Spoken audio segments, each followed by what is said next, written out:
Drake finally dropped the visuals from the 100 gigs leak, No Face. And it appears that Drake has taken the advice from his newfound friend 50 Cent, and he's going just as hard as he was before the battle. Me personally, I think he should have took some time off to kind of let things cool off. But look, that's just my opinion personally. But watching this video, it could come off as Drake in his hometown in the Scarborough Center doing a victory lap.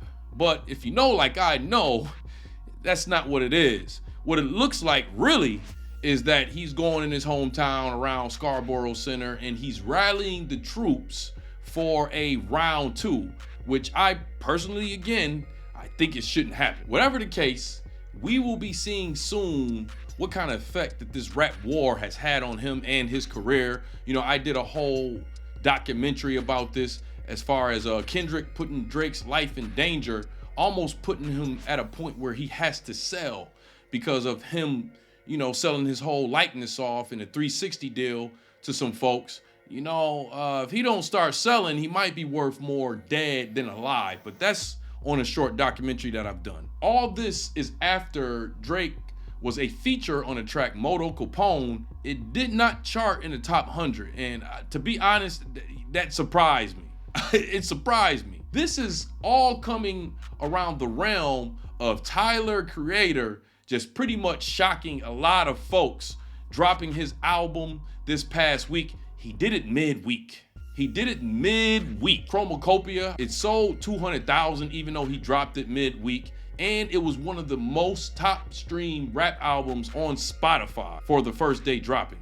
I listened to this album 3 times, and I must say it was definitely better than what I expected. He does a lot of trolling. The man is really a comedian in a lot of different ways, but he has some bars. The reason why I brought up trolling is, you know, he's always trolling about the whole branch under the nose thing. Outside of that, the guy has some bars. He did. The album was acoustically amazing, and the visuals that he dropped for this album, I was highly impressed. If you know me in my short form or long form documentaries, I'm big about visuals, but I must say, whoever directed them, I don't know if it's him, it's fire.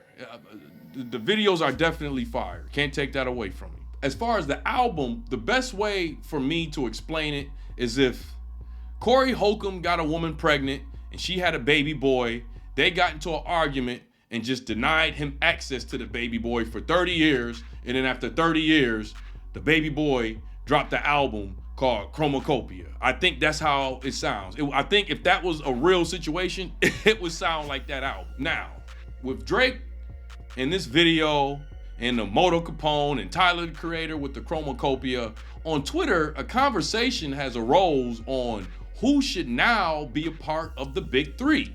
Now, we all know that K-Dot, he's up there. He's automatically a part of the Big Three. Really, it ain't the Big Three. It's just like what he said.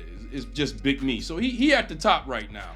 The question is, as far as Drake and the cowardly lion Cole, who should be replaced on the Big Three? And a lot of people are saying that Tyler, the Creator, should be a part of the Big Three right now. This Big Three conversation even was brought up with the president recently, and he gave his opinion on it. But look, before we go too far, please do me one small favor and apply pressure to that subscribe button. With everything that happened over this summer, with the Big Three conversation, right now that the smoke has settled a bit, do you think Kendrick Lamar is taking the #1 spot?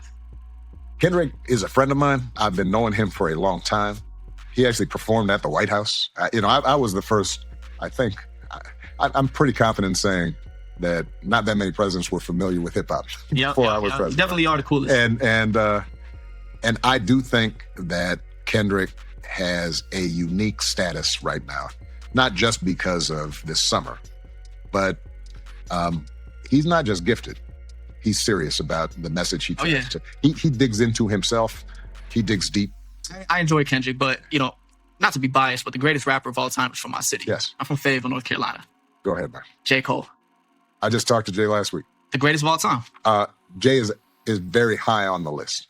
Now, top 2, not number 2. Now, as those politicians do, he never really answered the question. But it was pretty clear on who he thinks is the GOAT of rap in itself.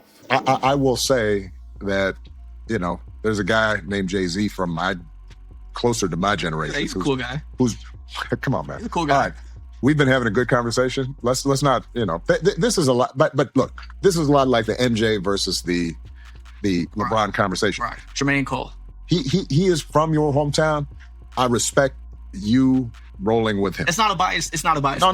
Now, of course, Barack is a big fan of Jay-Z, and this is a good time for me to plug in a documentary I did about this on how Kendrick and Drake's beef really correlates, and it's almost like in many ways they copy the Nas versus Jay-Z beef. Now, before you just make a comment about something you've never seen before, go ahead and check out that documentary. But as far as the big three, me personally, I don't think Tyler has enough features out there, and that's just my opinion. I need to hear him on tracks with some other spitters before I can, you know, forget just the record sales. You know, culture ain't about all the record sales. I need him on tracks with some more spitters to see how he fares. His album, some of them tracks he sounded like Kendrick, and it was weird. He had like a little Kendrick and a little 50 Cent cadence that he was adding to some of the tracks. But I want to hear how he will flow on a track with J. Cole, on a track with Kendrick, because a lot of times in the past, Tyler was really trolling with the music until he decided to take it serious. He said this himself. In a restaurant, and this guy stopped me and he said, "Oh, you're the guy from Ridiculousness." And I was like, "Yeah." And gave me that, "Man, hell yeah, you're so funny on there, man. That's it." And he walked off, and I'm like, "Dude, I just wrote a whole string section and like no one knows me. Okay, cool." And then I deleted my Vine and deleted all my funny videos off my Instagram. And I said, I need to spend a year and a half not being funny. It's not that they didn't like it. I didn't care about that. It's that when they saw me, they didn't see that at all. And that me up. And then I was like, all right, watch this. And then I wrote "See You Again."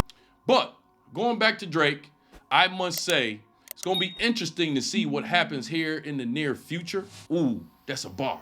Near future. Anyway, I still don't think Drake is going to be the next Ja Rule. It seems like he about to throw everything at the wall, just like how Jay-Z did after he lost that battle with Nas. But it looks like Tyler wants some of that big three clout going towards his name. But you tell me how you feel about this in the comment section. Do you think Tyler should take the place of the Cowardly Lion, J. Cole, Drake, or do you think that he should even be in that conversation of who the big three is? And do me a favor, if you're gonna mention it in the comment section, don't skip out on actually answering the question like Barack did. But anyways, you know how we like to end our videos over here at Moxy Approved, right? With that water. I see y'all here next time on Moxy Approved.